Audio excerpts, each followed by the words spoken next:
Let's get started. Where to start, though? Quick backstory. I bought my house in 2010 when I was single. It was a repossession. Well, on a house it would be foreclosure. It was a foreclosure. And that's a whole other story too, with the FBI involved with the previous owner. But anyways, I bought this house, this property, and I'm in the garage right now. I done a ton of work to this house because of the repossession. And why do I keep calling that? It's a foreclosure. And I put a ton of work into this house. Gutted so many rooms. Redid the whole kitchen except for the floor. I built my own cabinets.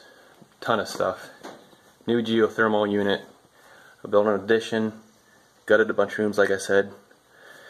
After a pipe froze in the winter because they didn't put insulation around the house, it flooded out. Laundry and bath, redid that.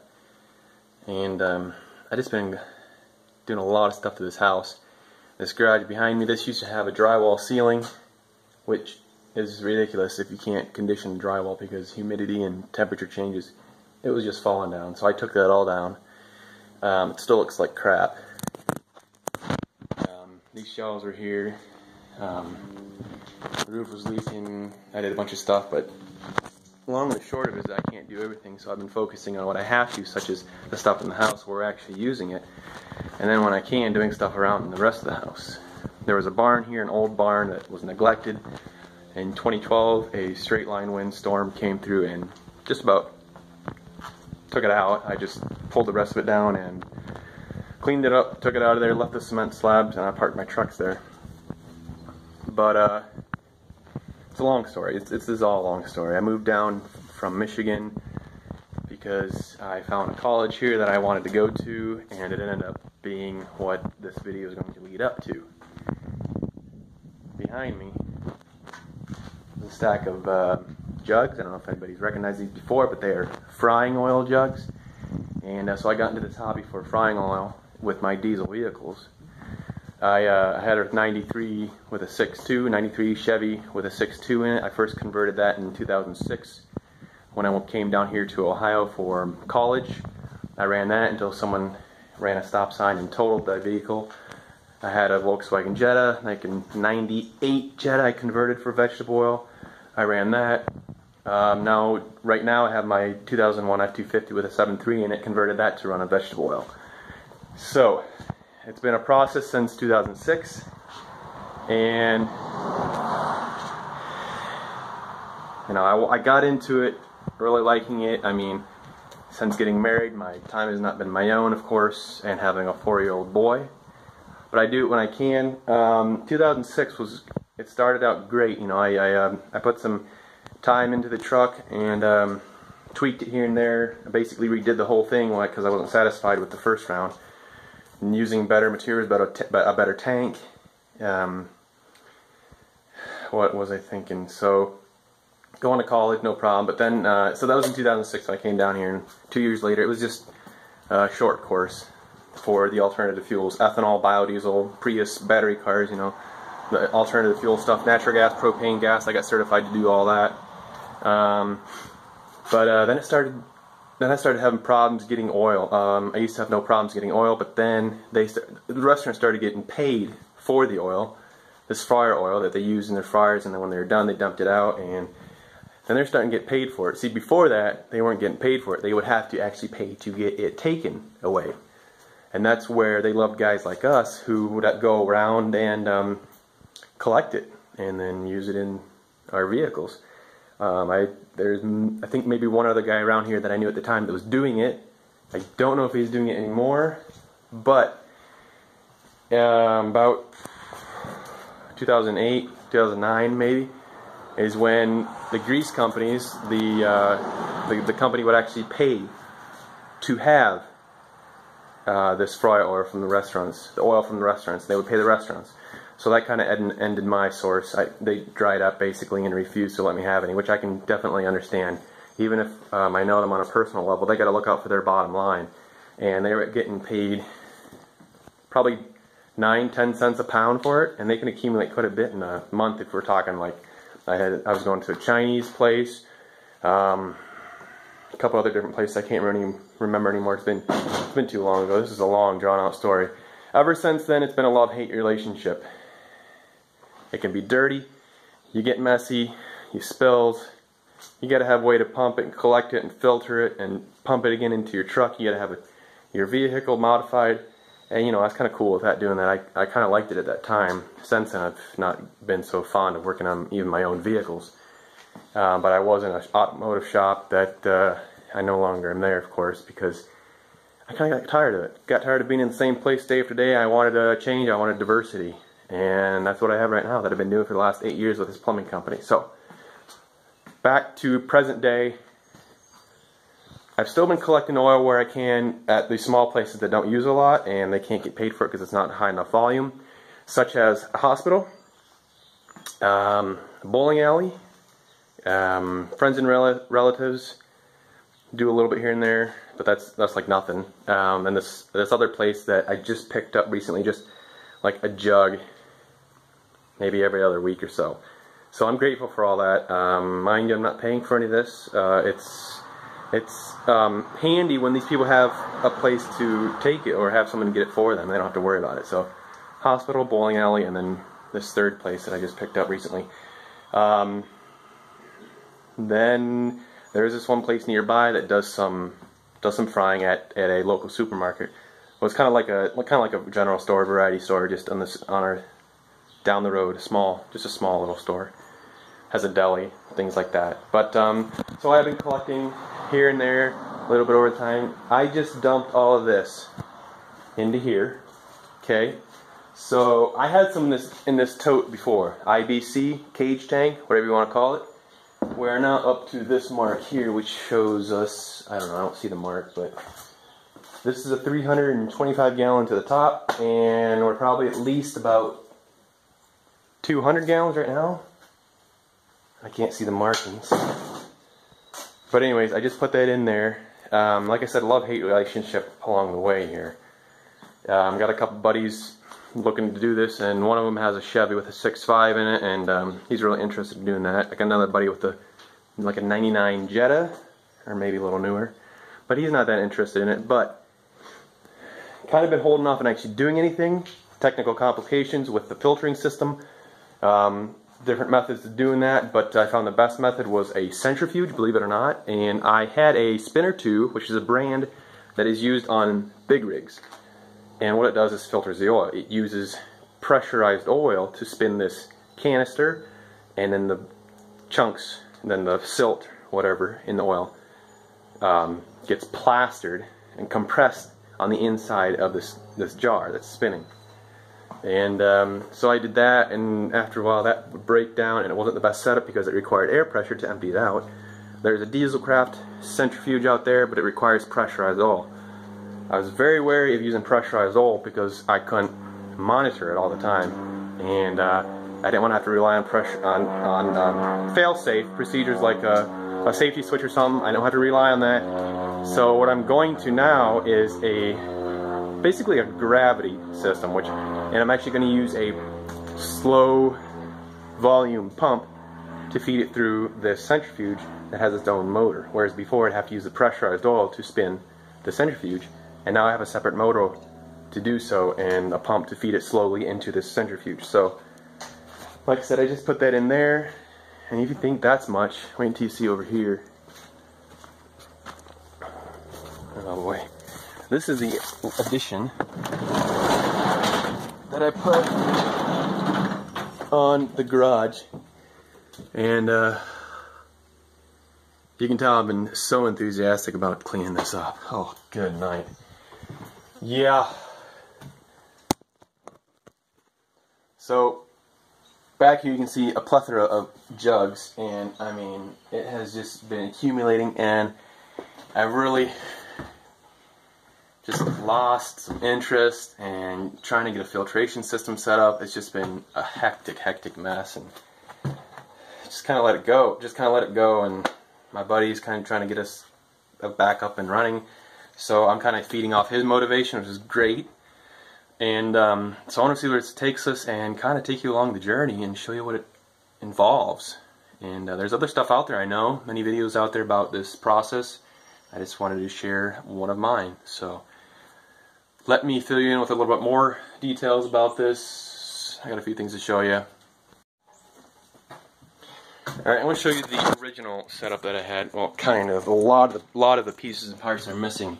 But down here, that's so nasty. And anyways, that's actually a spinner 2 centrifuge that I said was that went on big red trucks, right?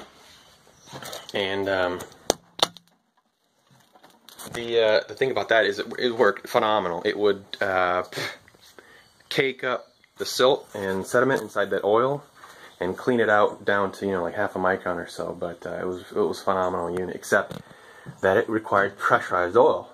And let me tell you, from experience, personal experience, that makes a mess when something happens. And so I was getting tired of that. There's always a mess involved with this stuff if you don't have it set up just so, and hardly any way to get away from it. But so I tried something different. Here's a low flow pump. This is a Suntech for waste oil, and that, I'm going to look at this again because I think I need to set up a different motor and gearbox assembly. Because I actually think, well, I know what I did. I dialed it down with a valve here. I want to make it semi-automatic, if you want to call it that. And the reason I did this, there are actually lower volume pumps for waste oil furnaces that we've used before. But I wanted to use this because it could actually suck the oil out better than those, because it's running a little bit faster. It can actually pull the oil through them better. Speaking of waste oil furnaces, these three right here, these 3 aluminum canisters have heaters in them, because you also need to heat up the oil to filter it better.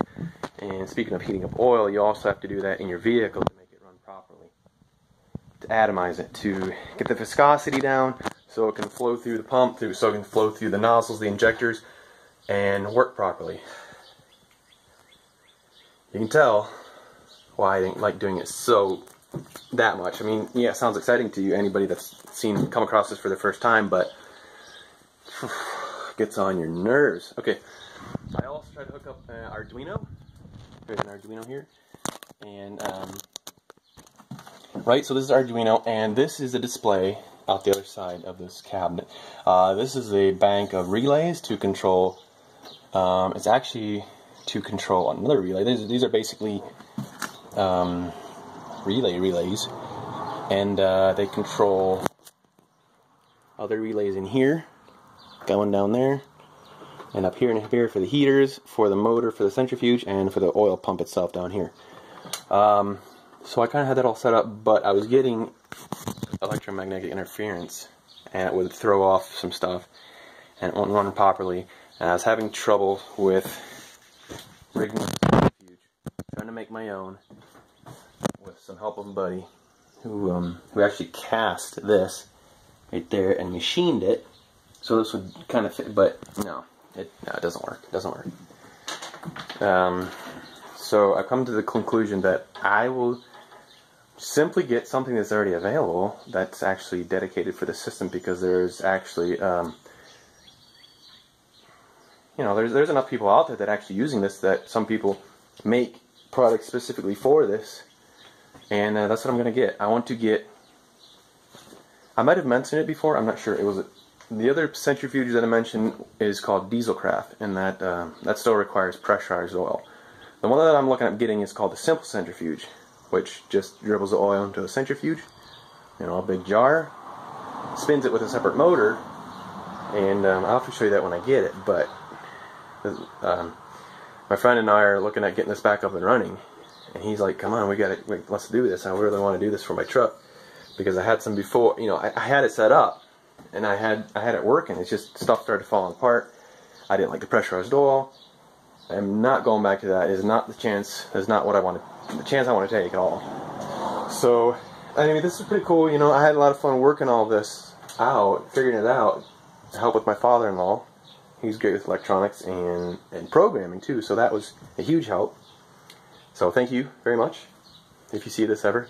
But you can see I made a little platform welded that up, bolted it to this native timber structure column, and yeah, October 25th, 2015 is when we did that. So it's going on a year and a half later, and I still haven't really got it figured out. Just because, like I said, it's just one of those things, just a love-hate relationship.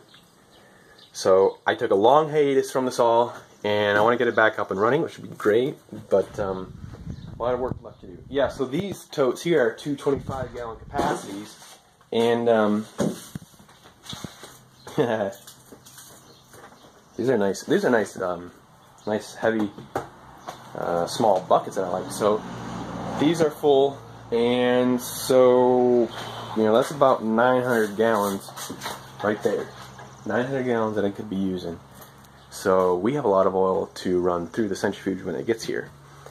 So that's going to set me back, I don't know, if I have to get a couple things for it, maybe it might set me back about $1,000. Split halfway between the friend I was talking about.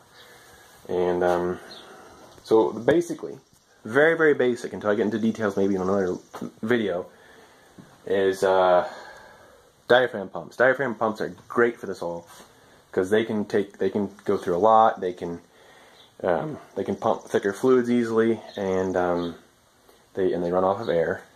Obviously, they're air diaphragms. I think there's an electric diaphragm, but these are great, and I can rebuild them.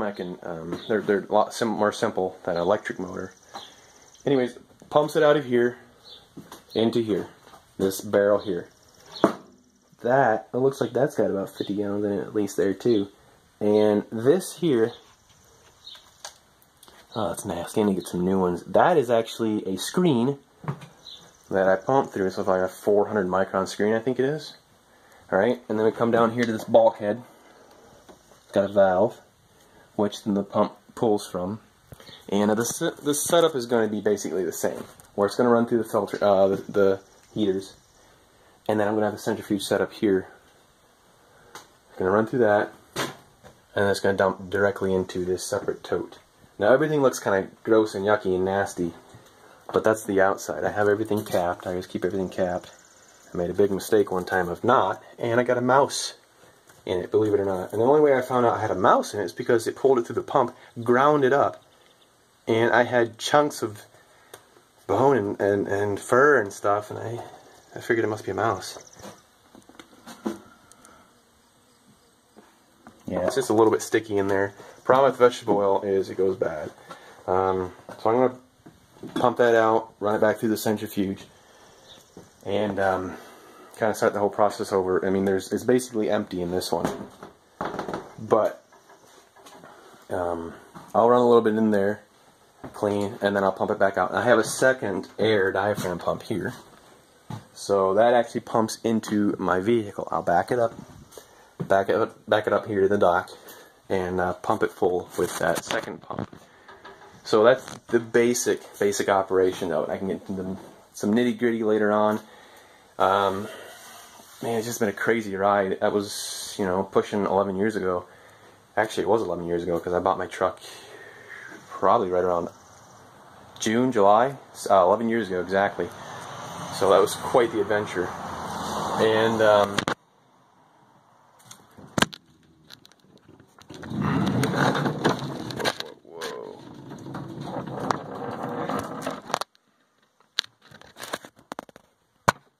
so, as you can see, definitely full of jugs I need to take care of. And I'm going to have my friend help me get this out of here, take it to plastic recycling place, clean this place up so that it actually feels welcoming and you actually want to work on it. I don't know if, I'm sure you can relate, but I mean, does anybody feel like working in a nasty, messy place? No, I didn't think so. But, anyways, man, that's kind of been the story leading up to today. Went down to Ohio, like I said, and it kind of took off from there. And I stayed here for the job.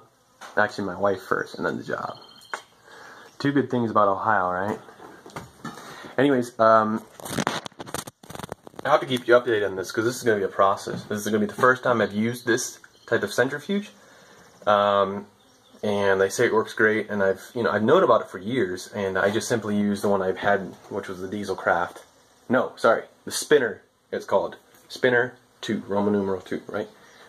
And it's just, it was primitive. It was okay. I had a 6.2 liter, it's old school mechanical pump, mechanical everything.